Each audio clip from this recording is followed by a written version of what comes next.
Bom dia, pessoal. É um prazer imenso ter vocês aqui, né? Novamente nesse encontro. E já está ficando na história de Timbaúba, queira ou não queira. Né? Quem participou do primeiro, viu como ficou o evento. Quem acabou conhecendo diversas pessoas que eram colecionadores, e nem sabia que colecionavam quadrinhos. E outras pessoas que ficaram adeptos, né, da leitura de quadrinhos. Nesse segundo, o intuito foi quase o mesmo, mas em especial, que hoje a gente tem uma visita de uma pessoa da Paraíba, de João Pessoa, que é um dos maiores colecionadores de Vitex, GG Câncer. E seu Júlio também. E seu Júlio, né? Da banca de revista que fez aqui nesse evento. Como mais nada, devido ao primeiro evento, houve uma coisa marcante essa turma de coleciona quadrinhos, que foi o CQD, Colecionadores de Quadrinhos de Timbaúba. Daí surgiu, né, o Face, surgiu o encontro que a gente faz lá na garagem da Shield. Quem conhece, quem joga Magic não, ninguém sabe jogar. Aí RPG, né, se encontra para assistir filmes, se marcam a prova, a gente ir para o cinema em Recife. Todos esses eventos. E quando há eventos em outros estados, a gente tenta no máximo possível comparecer. Eu principalmente dou um ou dois, mas a gente se reúne. Quem puder ir, a gente vai para esse evento. No dia de hoje, é uma coisa muito importante, né, do mundo do quadrinho, principalmente aqui no nosso Brasil, é a chegada do quadrinho aqui no Brasil. Que é a palestra que vai ser mestrada agora. Apenas 20 minutos, mas que você vai ficar sabendo de como chegou os quadrinhos. Puxa vida, hoje está o quadrinho na banca, mas em que ano chegou? Em que época chegou? Né? Tem tudo a ver com isso. Aí você quer começar a ser um colecionador, quer começar a ler quadrinhos, é bom a gente saber disso. É bom a gente ter todas essas informações para a gente não ficar perdido. O Bruno deu uma escapadinha agora, acho que ele está usando o poder dele. O João, eu esperar ele chegar um pouquinho. Convida a turma aí, pra cá. Alô, pessoal, está começando aqui a palestra.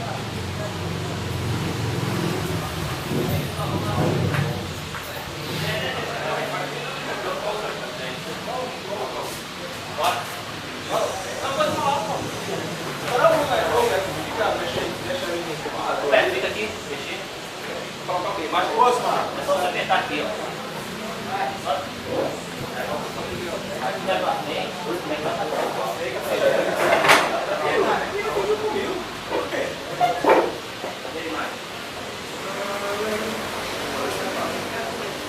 Voltando ao assunto, né, da palestra que vai ser o início, né, a chegada dos quadrinhos aqui no Brasil. Isso é muito importante a gente saber sobre isso. Não é? E voltando ao assunto também, o nosso amigo vai estar aqui comigo junto nessa palestra. A história do quadrinho no Brasil chegou no século XIX, não é? Adotada um estilo sático conhecida como cartoon, sars ou caricaturas, aqui depois se estabeleceram popularmente tiras. O que isso significa? Porque antigamente, né, eu acredito que esse século era a República, não é isso? Fazia muito aquelas caricaturas sobre política, sobre, né, aqueles desenhos que às vezes você encontra até nos jornais. Né, e não era algo expresso de página, era só aquele espaçozinho. Né, então, essa foi a introdução do quadrinho aqui no Brasil.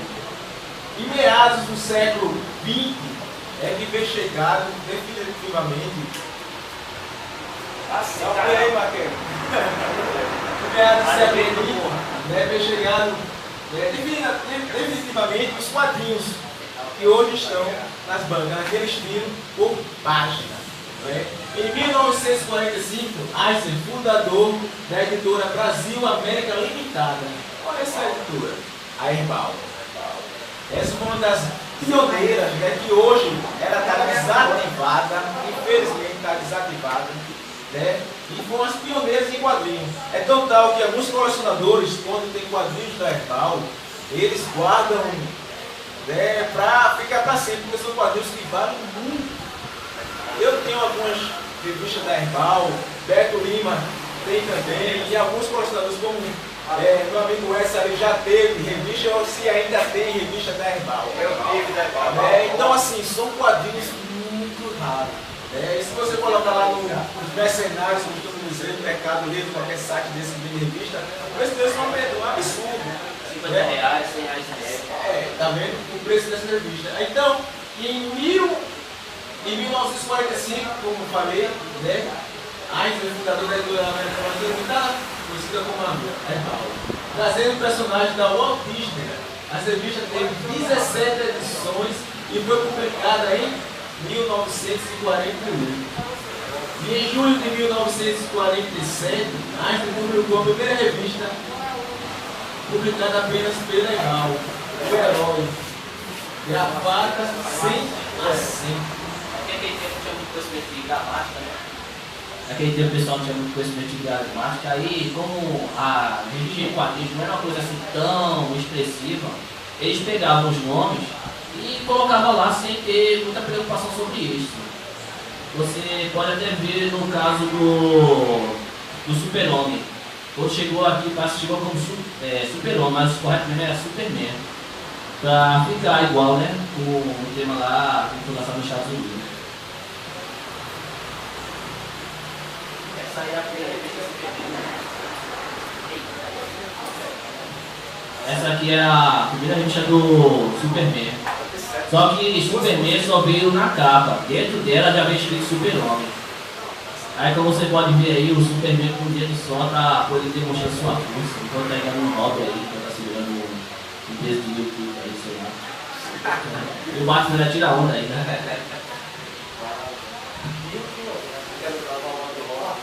Ao mesmo tempo no Brasil, ao mesmo tempo também, pessoal, no Brasil circulavam as revistas de quadrinhos do padrão formatinho. Foi interessante que esse padrão formatinho, não sei se eu estou enganado, só existe aqui no Brasil. Só aqui no Brasil.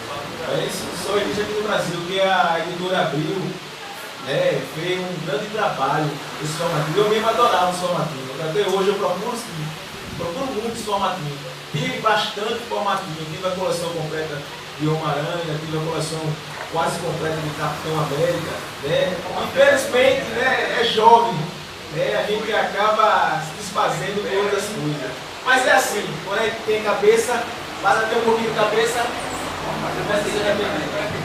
Uma coisa interessante, que teve uma outra editora aí que ela precisou também da identidade livre junto com a editora Herbal. E naquele tempo não tinha aquele controle comercial sobre a revista.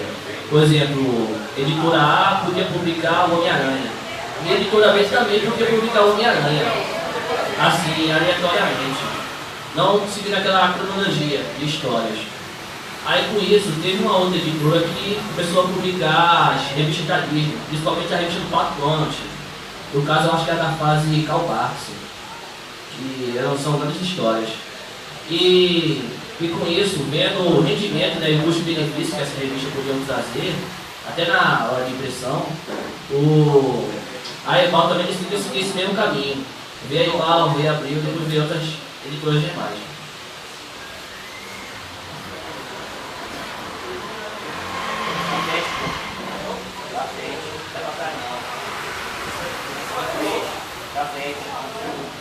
Vai. Tiago Homem-Aranha. É um colecionador aí. Em 1967, a Rede Bandeirantes compra a série de desenhos animados de Marvel Super-Heróis. E com isso a Herbal resolve lançar os quadrinhos da Marvel Comics. A editora estabelece uma parceria com o Post Share, lançando apenas personagens que apareciam nos desenhos animados: Capitão América, Hulk, Thor, Namor, Homem de Ferro. O Homem-Aranha só seria lançado pela Herbal em 1969, também por decorrência do desenho animado. Né? A importância aí da Herbal, nesse mundo da gente, de colecionador de quadrinhos, né, foi através dos desenhos animados passados na época. Acabou chegando a Marvel. Porque a questão é o seguinte, para eles começarem a vender os quadrinhos, eles primeiro precisavam, né, a mostrar, né, os desenhos primeiro. começar a mostrar quem são os heróis. Aí para depois, em decorrência do desenho, a gente começar a querer vender, depois do sucesso do desenho, da audiência também. Aí por isso uma coisa interessante que até nessa época tinha também o famoso mix, que via duas histórias em uma revista só. Por exemplo, vinha lá em cima, Super Heróis Shell. Aí embaixo de um lado estava o Capitão América, né, defendendo os estilos lá do cabelo vermelho. E do outro estava o Homem de Ferro lá, brigando com o Homem de Titânio, do lado assim. Isso é bem legal.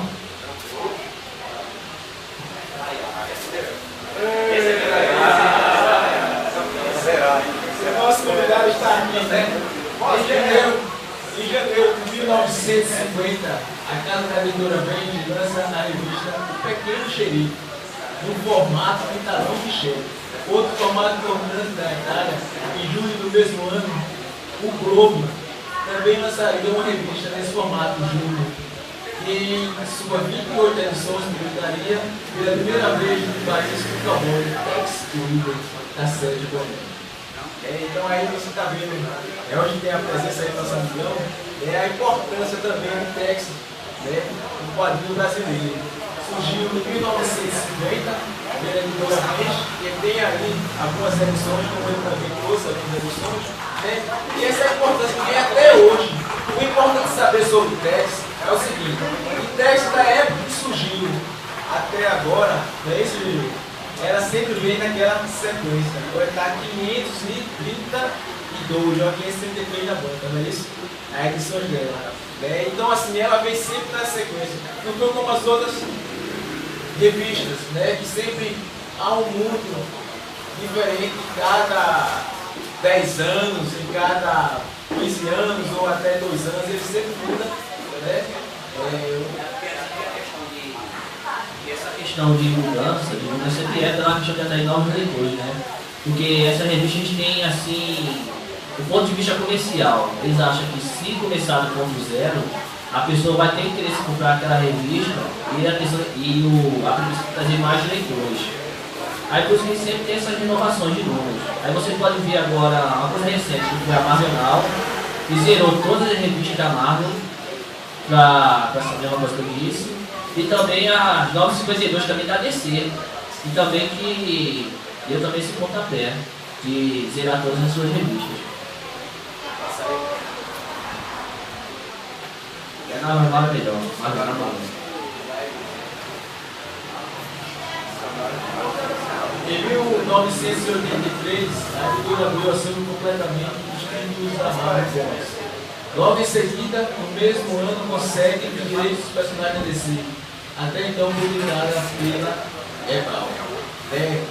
Esse eu costumo dizer que é a década de ouro. De 80, né, a era de ouro dos quadrinhos. De 80 ou até 92, 93, tolerável, para mim foi a época melhor. Eu sou de 81, mas eu passei a ler quadrinhos, né, de 86 até os dias atuais. Eu comecei com o Pequeno Ninja e outras aventurinhas que tinha na época. Então, essa época, a Abril foi um trabalho importantíssimo nos quadrinhos. Foi a renovação, como eu falei antes, sobre os formatos, e foi a renovação de trazer realmente as histórias, né, que passava lá nos Estados Unidos, naquela sequência certa. Não era antigamente como a Ebal, trazia uma história que saiu no período tal, né, chegava aqui e ninguém sabe Deus e quando. A editora Abril não, saía nessa época, período tal, e no mesmo no ano que passava já estava publicando a história.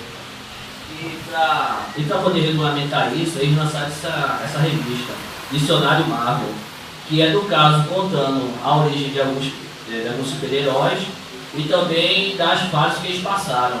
Isso aí seria como se fosse uma coisa para explicar o momento atual que eles estão vivendo, né? Porque a Abril, ela queria diminuir o tempo de atraso do Brasil para os Estados Unidos.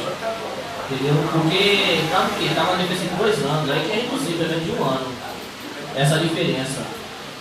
Para não deixar ainda mais os leitores confusos, né? Porque se você pegasse uma revista naquela época da Ebal, sei o que, de uma história misturada com a outra, pegava uma fase clássica do Homem de Ferro, juntava com a fase atual.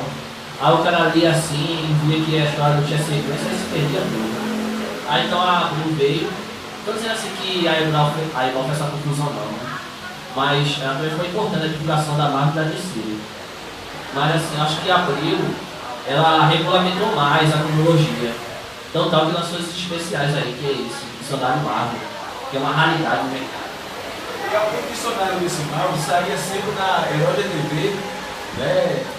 Sobre as aventuras de Marvel, às vezes ele publicava um personagem que falava sobre esse personagem. Os passivos que ia dentro. Foi tão tal que até a própria Abril prometeu que uma edição sair a capa desses passivos. E até hoje não saiu, né? E os fãs ficam desesperando por essa capa.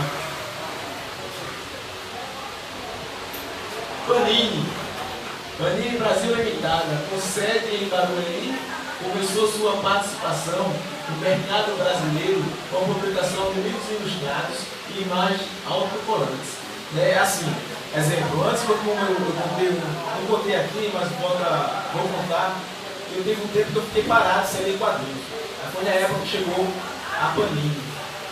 E assim, eu conhecia a Panini, como eu acabei de falar, sobre aqueles álbum de figurinha do Campeonato Brasileiro, da Copa do Mundo, que eu gostava bastante. E não sabia que a Panini estava na publicação da Marvel. Então, que o Beto Lima teve lá na loja, eu só li a Tex, e ele viu, olha, tem a Panini aí que está com a nova publicação das revistas da Marvel, da DC, como eu gosto do Tex, eu gosto só da Marvel.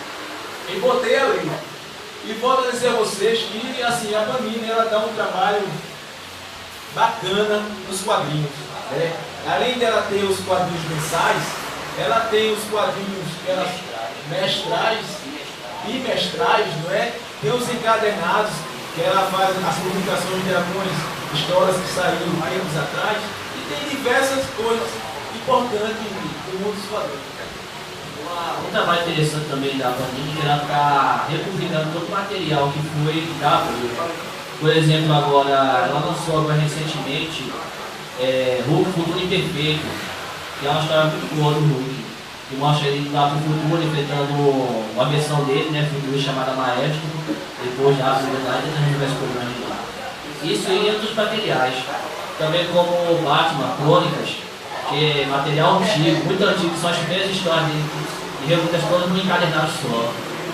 Isso é uma coisa muito boa, muito interessante para poder mostrar aos leitores, né, como foi as primeiras histórias desses personagens em seus tempos, né, de auge.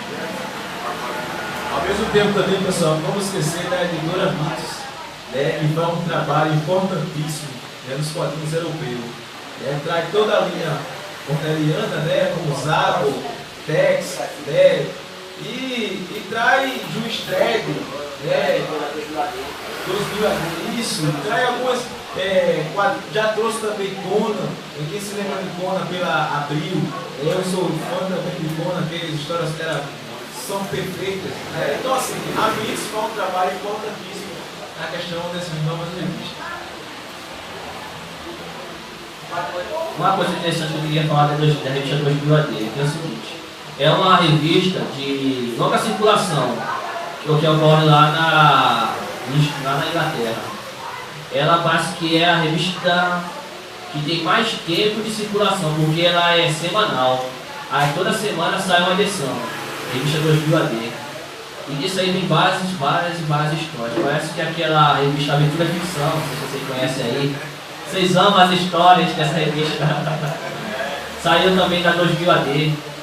Há também um seriado recente que saiu agora, Metal Bullet, que meu amigo aqui amou esse seriado. Também foi dela, 2000 AD. E claro, né? Foi de lá que saiu Alan Moore. E Grant Morrison. Alan Moore, Grant Morrison. Mark Millar foi de lá também. Brian Bolland, que desenhou A Piada Mortal, a revista muito boa. Deixa eu ver, vários desenhistas que saíram de lá. Aliás, a Marvel e a DC, elas ficam garimpando ali. E elas sempre pegam os melhores artistas que ficam lá nessa editora. Acho que entre os melhores foi Alan Moore. Neil Gaiman também foi de lá, do AD. Entre outros atores aí que fizeram sucesso com os quadrinhos. Aí com isso, É a revista que mais joga duração, que tem a 2000 AD. E também tem que ser o personagem representante, né, que é o Juiz Dredd, também, por ser fascista. E pôr da lei de uma maneira, vamos dizer assim, inadequada, né, para os problemas daquela época que estava vivendo.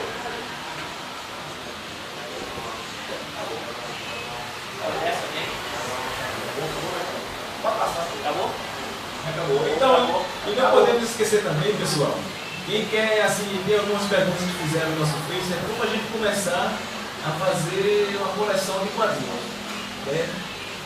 Pode dizer que está aí disposto, diversos quadrinhos.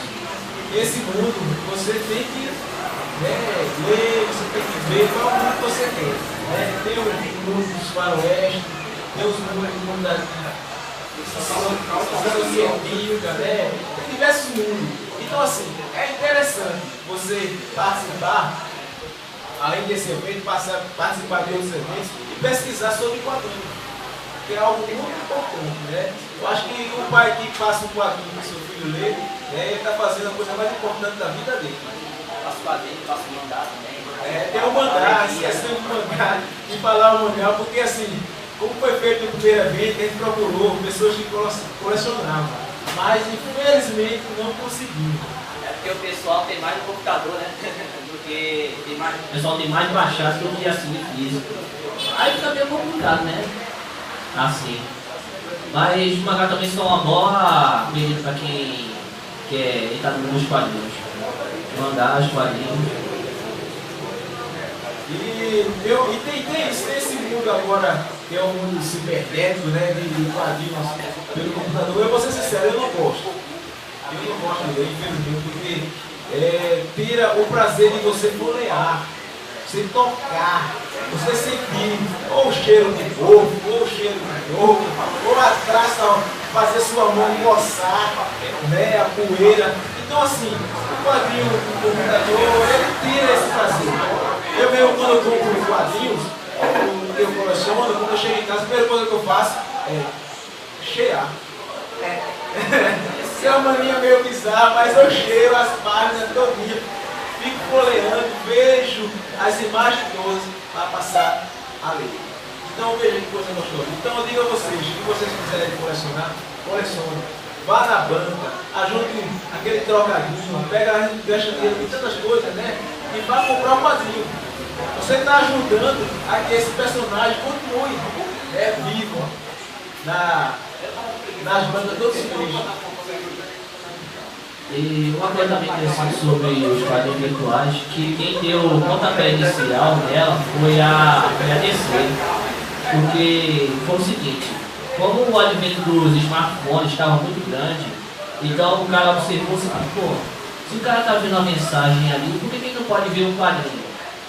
Aí com isso foram criado o programa, né?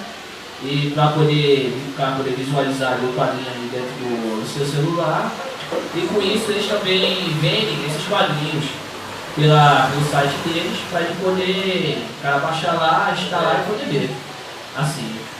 Mas geralmente, até uma vez a Marvel fez uma pesquisa, ele disse que se o cara que compra o quadrinho virtual, ele vai ter um interesse de querer comprar o físico também. É muito difícil você ver um cara que só tem só o virtual, né? Sempre vai ter algum que vai ter o virtual e o físico. É por isso que também uma vez perguntaram para Joey Quesada, né, o diretor da Marvel, assim, pô, vocês têm preocupação se rolar pirataria, não? Tipo, alguém começar a comercializar seus quadrinhos assim de forma gratuita, colocar no Pirate Bay para todo mundo chegar lá e baixar, coisa e tal. Ele falou assim, não tem essa preocupação não, porque as nossas vendas físicas superam em muito a venda virtual. A venda virtual é somente uma amostra para o cara poder chegar e ver como é que é. Mas a sensação de você pegar, abrir, sentir o peso daquela história é totalmente diferente. Assim, vou chamar o amigo Bom dia, pessoal. GG chegou na área. É o seguinte, eu queria só lembrar uma coisa aí sobre colecionar. Não sei se a plateia vai estar à vontade, se é outra plateia, mas aproveitar então que eles estão aqui. Porque, além de sentir e cheirar quando ele gosta de cheirar, quadrinhos, a gente tem que ver também outra coisa, que é você ter aquilo ali na sua prateleira. Eu convivo o dia todo com um colecionador de quadrinhos do Brasil inteiro e eu percebo que todo mundo fala sempre a mesma coisa. Eu tenho tantas revistas, eu tenho tantos textos, eu tenho tantas revistas do X-Men. Então a quantidade, você ter aquela quantidade é muito importante. As pessoas sempre têm esse lado também, né, de querer mostrar que já tem muito, que está conseguindo juntar. E não existe dois sem um, não existe 5 sem 3. Você tem que começar. Vou começar. Comigo aconteceu a mesma coisa. Eu lia quadrinhos já garotinho, mas eu só fui começar a colecionar o Tex quando já ia no número 65. Aí a partir de hoje eu vou juntar. Aí depois eu fui batalhar para conseguir as revistas antigas, né? Então é assim que funciona essa parte. Uma outra coisa interessante do colecionismo também, que eu tenho visto, é que muita gente começou a colecionar e hoje, com a internet, está muito fácil de você ganhar um dinheirinho. Então o cara coleciona, compra uma revista, lê, às vezes ele não está nem colecionando, ele começa, compra uma, aí aparece um colecionador, rapaz, eu não tenho essa revista, eu tenho, me chama inbox que eu te passo, vamos negociar, e começa um negócio. Então um rapazinho que há poucos dias me perguntava como é que faz, qual era o texto que era bom para ele fazer, qual era a história do texto que ele deveria ler para começar uma coleção, ele abriu, antenou-se nessa coisa de comercializar, porque ele viu os outros, o sebo, tem cara que vive de sebo, né? Tem muitos que vivem de sebo na internet, não é só Mercado Livre. Então por isso também colecionar hoje já se torna um meio de negócio. Então você que gosta muito de ler, você tem como guardar suas revistas e fazer negócio com outras que às vezes você não curte muito. Tem mais uma coisinha. Quem coleciona revistas tem uma biblioteca e tem também uma enciclopédia ao lado. A qualquer momento você pode ir viajar para locais que você usualmente não consegue. As passagens aéreas estão baratas, mas não estão tão baratas, porque não é só passagem aérea. Você para ir dar uma passeada num local como os Estados Unidos, que é o que o Tex mostra, você tem que ter dinheiro de passagem, mas tem que ter de hospedagem e de comida, além de passaporte, e tudo isso é custo. Você pega uma coleção do Tex, você lendo, você viaja para os Estados Unidos, conhece as melhores cidades, conhece os locais, numa época fantástica, sem gastar nenhum tostão, só em casa, quer dizer, gasta só o dinheiro de comprar a revista. E você tem aquilo ali, você tem aquele tesouro, que muitas pessoas às vezes não dão tanto valor, mas só sabe quem tem. Pergunta ao colecionador de revista se ele troca a sua revista, se ele compra, se ele dá, se ele compra, se ele dá. Não faz isso, a não ser que seja uma extrema necessidade, como eu vejo em alguns casos, as pessoas vendem por causa de doença. Ela fica chorando, infelizmente, por causa de doença, estou botando na venda. E quando o cara não tem de onde tirar e tem que fazer um exame caro, tem que pagar uma cirurgia, se ele tiver uma coleção lá que vale R$2.000, ele vai vender. Porque é o jeito. Mas às vezes já vi o cara chorar, dizer, rapaz, eu fiz, mas me arrependo, e depois ele conseguiu o dinheiro de outra forma. Então é isso, só para dar mais uma forcinha aí nessa coisa que eles falaram, porque eu não podia deixar de falar isso aí. Eu sou um colecionador que minha casa é um quarto cheio de revistas, de pôster. Minha esposa às vezes reclama que eu já estou tomando conta do corredor, com os banners, porque banner é desse tamanho, então uma meia parede. E às vezes ela diz, olha, eu queria aquele sapato, eu digo, eu queria aquele Tex, chegou aquele gigantão lá, com 300 páginas, que custa R$100. Ela, e agora? Vamos para o ímpar. Então vá, aí a gente negocia, né? Esse mês tu compra, eu compro o Tex. Isso é mais ou menos uma brincadeira, mas às vezes acontece. Quantas vezes a gente mesmo quer comprar uma coisa e diz, rapaz, tá muito caro, não vou comprar não. Aí chega uma revista e o cara vai e compra. Eu conheço um cara que traz revista Tex da Itália, todo mês. Revista Tex da Itália, na Itália não é caro um Tex lá. Mas você paga 2 vezes mais de frete. Né? Eu vou mostrar uma chave no Tex ali que eu trouxe, que ele custa R$100, mas ele chega aqui por 300. Aí dá para comprar 1, 2, mas tem cara, todo mês ele esconde da mulher e compra. Ele não foi mandar para mim. Olha, que brincadeira, legal. Vai ter esse ano, não deve mentir. Tex é um cara que... No passado, eu levei uma caixa de fogão cheia de revista. né? Lacrei ela todinha, a mulher veio, oxe, um fogão novo. E assim, eu tirei do carro, aquela caixa pesada, até meu irmão disse, não vai levar isso, por que não dá enfim? Não, vou levar, se eu não levo, vou deixar lá no lugarzinho, mas eu vou levar. E levei essa caixa, bastante revista. E quando ela abriu, eu falei, revista e quadrinho, você gosta, eu não gosto. Mas rapaz, já tá grandinho, né? Porque eu fico um pouco assim, não é triste. Mas eu vejo que a juventude não está passando ali quadrinho. Infelizmente. Eu não sei se é a TV que não está influenciando mais, porque você hoje não vê programa com desenhos animados como passavam antigamente. Eu não sei o que está acontecendo, mas os jovens estão, na minha opinião, estão deixando de ler. Aí ela veio um rapaz barbudo, com mais de 30 anos, eu disse, quadrinho, eu digo, isso isso aqui é o meu hobby, infelizmente é a minha doença. Então, poxa, eu não tenho nem a doença, mas é que eu gosto de respirar e de me distrair, lendo quadrinho. Então é isso, né? E essa mensagem que eu deixo a vocês é sobre essa história. E tem mais, pessoal, outra coisa. Geralmente, as esposas da gente, realmente, ela escolhe a gente e ela não sabe que a gente lê, só deve dizer depois, tá? Se isso é antes, elas... A minha mesmo fala, eu não sabia que você gostava tanto assim. Aí depois eu comecei a vestir aquela roupa, quando eu vou para os eventos, ela disse, não. Aí eu casei com dois. Aí eu casei com dois caras, né? Ele é um agora e depois ele vira transforma em outro. Mas é assim, infelizmente, realmente, gibi já dizia. Gibi é uma coisa de criança, que antigamente falava-se isso. Nós crescemos, digamos assim, sendo discriminados pela sociedade. Então eu conheço muita gente que lê texto por aí, que tem vergonha de dizer que lê texto. E depois que me veio passando, muitos já me confessaram, olha, eu só passei a aparecer na internet, abrir o Facebook e dizer que eu leio texto, depois que eu lhe vi. O cara já com quase 50 anos, vestiu uma roupa, se vestir como um personagem e ir para rua. Eu já saí em São Paulo, já saí do Rio Grande do Sul, da Paraíba, Pernambuco, Ceará, vários locais eu já fui, e não tenho essa vergonha. Mas eu duvido, vocês aqui, nós temos essa dificuldade toda, muito, né? Bota uma camisa, mas é difícil alguém que realmente viste um personagem sai pela rua. Eu conheço um cara que é texiano, que vive na internet, todo dia ele está lá botando, nem sai, mas ele já me disse, GG, vestir a roupa como você deve fazer. Então essa é a diferença entre nós dois, eu tenho. Valeu, até mais tarde. O nosso amigo Bruno vai dar uma conclusão aqui na palestra ou uma palestra? A próxima palestra que eu vou dar agora vai ser Paulo.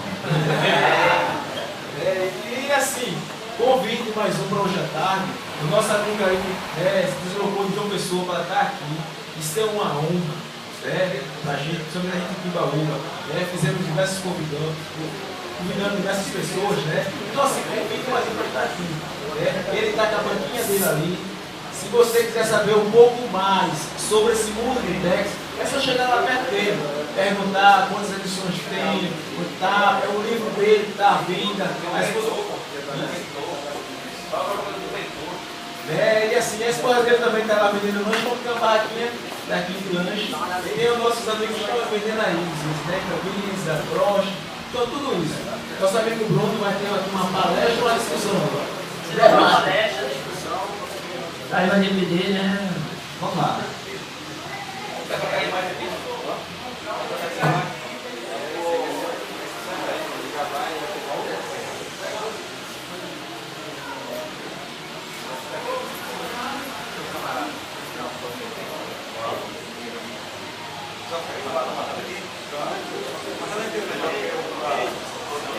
Só